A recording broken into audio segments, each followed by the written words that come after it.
Hey, Riley Besties, welcome back to the Running with Anna New podcast where we talk about all things writing. Guys, it is 2023.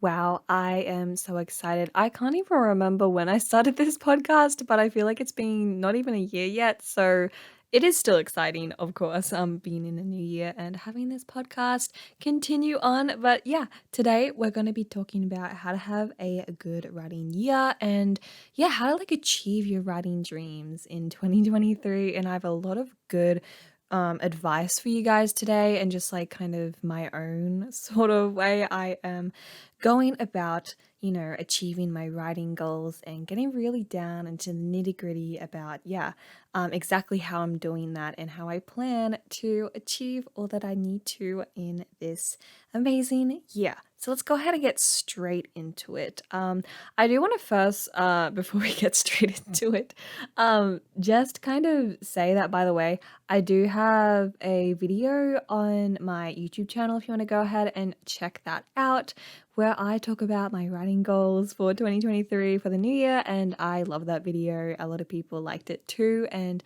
I had so much fun. Just talking about all the projects that I am gonna work on during this year. But yeah, just a by the way, if you wanted to get more details about my specific projects and stuff like that. But yes, let's get into this podcast episode.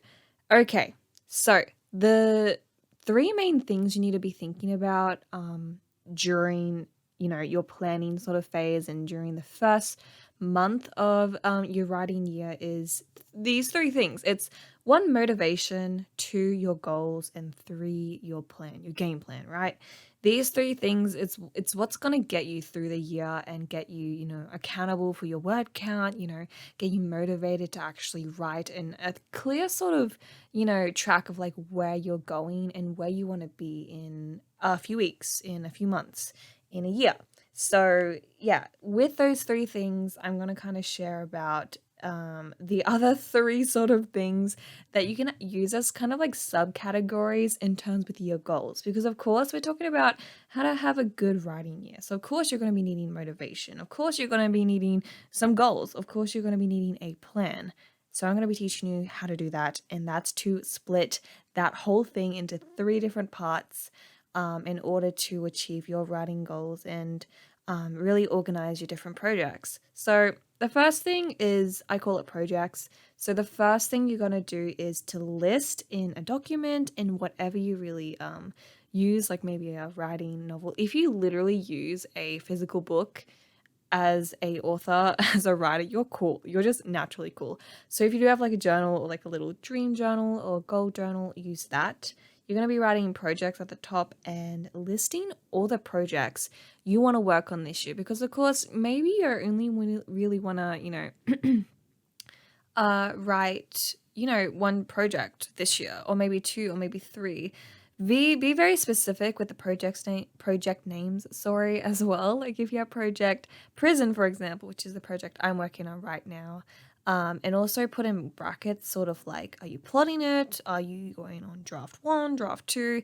Be specific, but don't be too specific, like words sort of thing. Just be like, I'm going to be working on Project Prison. I'm going to be plotting that in February, for example, or January, which I am doing.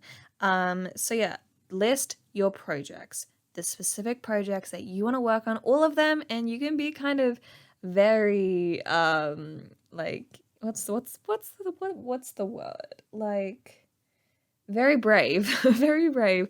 Like list all that you want to write this year. Like you don't have to limit yourself, right? The second thing is skill. So go on to a new page and write down skill. And this is actually focusing on, it's separate from your projects. It's actually, focusing on your skill as a writer. Of course, you're going to be improving your writing as you write your projects and plot and plan and stuff like that. But this is specifically made for your art. Specifically, sorry, I keep saying that word. Specifically, we're going to be kind of maybe, I encourage you guys to write down, in order to improve your skills this year, as a second category, to write more poetry and write short stories. I have the goal this year to write a short story every month, which is so exciting. I can't wait to have like a little short collection, and I do have an idea for my collection this year, so it's gonna be so fun.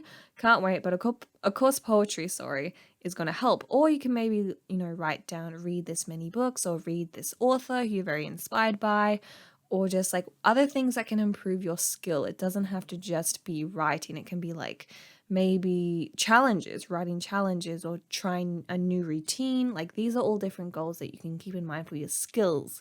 So that's the skills page, or the skills sort of category. And the third category is milestones. So what you want done by the end of the year. So it's kind of different from your project page, because your project page is kind of talking about the different projects you're going to be making and like the stuff you're going to be working on.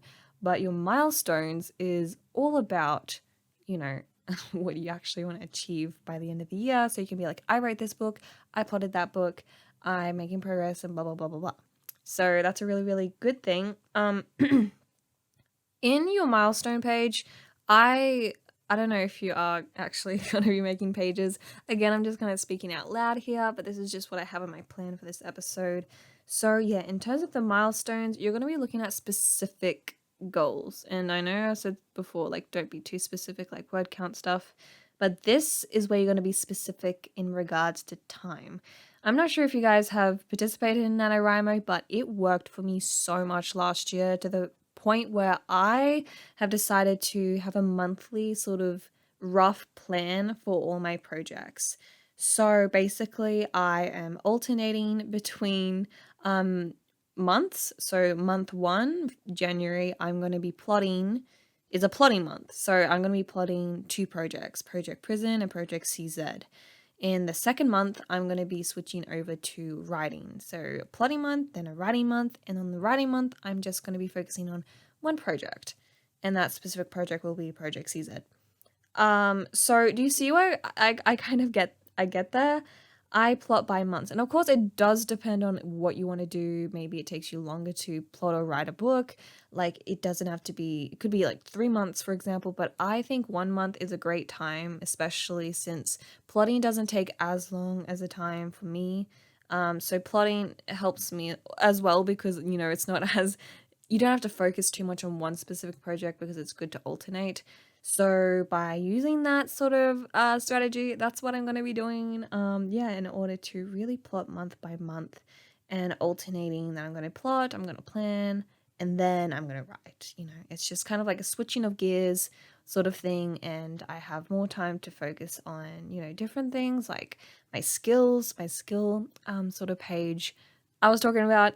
So yeah, that's kind of what I was wanting to say in this episode. So yeah, number 1 was projects, a project page, talking about your projects. Number 2 was a skills. So like, you're talking about what sort of skill-based exercises or strategies or sort of projects you can be working on. And then the third one is milestones. So what you actually want to achieve by the end of the year, and also maybe some goals monthly or fortnightly or, I don't know, quarterly in your year.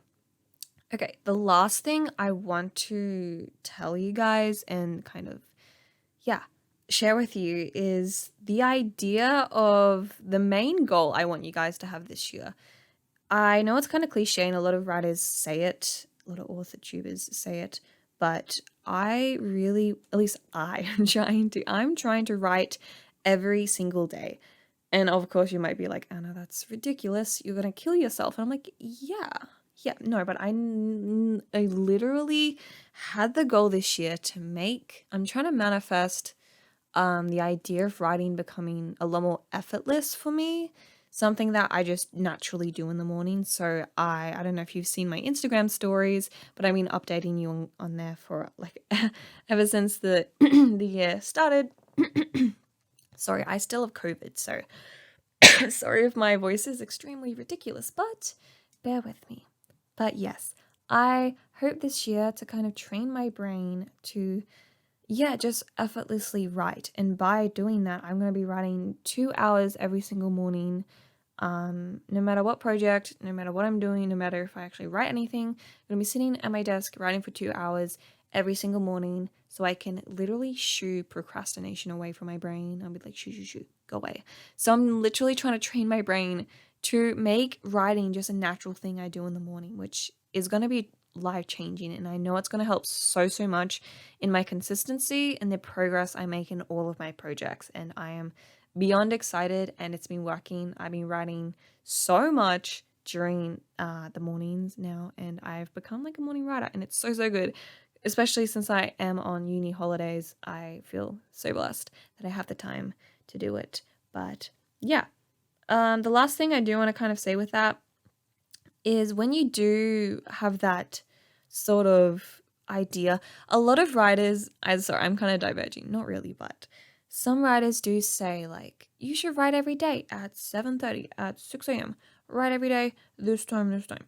But this is kind of a general sort of advice, at least from my experience. Again, this is all from my experience, but making to-do lists and just a habit goal, a tracker. I'm not sure if you guys have seen my tracker on my Instagram page, but I literally just have like write 2 hours a day as one of my habits I need to do every single day.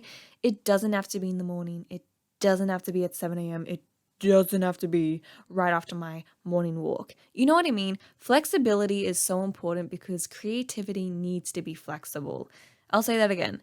You need to be flexible with your creativity because you don't know when inspiration is going to spark and when it's going to die out. Okay. So that's why when you're going to write, really understand and recognize that you want to write and use that as your fuel to write. Don't write when you're feeling ridiculously dispassionate or angry or annoyed at your project. Write when you're feeling inspired. And sometimes that will mean not writing in a day or 2 days or a week. That's okay. But for me, I'm trying to push through that. And for now, I'm very passionate about all my projects. And I think morning has become a general time that I've trained my brain to try to write. But again, I am a firm believer in not saying 7 a.m. I really hate schedules, basically. With my whole life, I have to-do lists. I literally just have to-do lists, and they help so much because I can just work through it without feel so bad and like feel penalized for going over or cutting into some time. And I always feel like I'm catching my breath.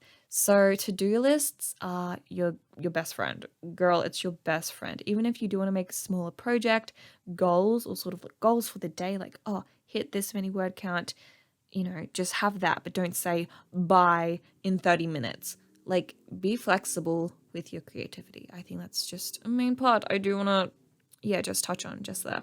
But I think I've gone over time. Oh my goodness. Sorry, it's been like it's the first episode of 2023. And of course, it's going to be a bit crazy and a little bit chaotic. But that's me. Anna is chaotic, okay? But I hope this kind of helped you kind of motivate yourself to get writing, to plan a little bit more, to just make sure you have a solid sort of foundation and outlook on what you're going to be achieving during 2023. And I am so excited for all my writing besties to just achieve their dreams. So I hope to see you guys in my next episode. And yeah, I'll see you guys later. Bye.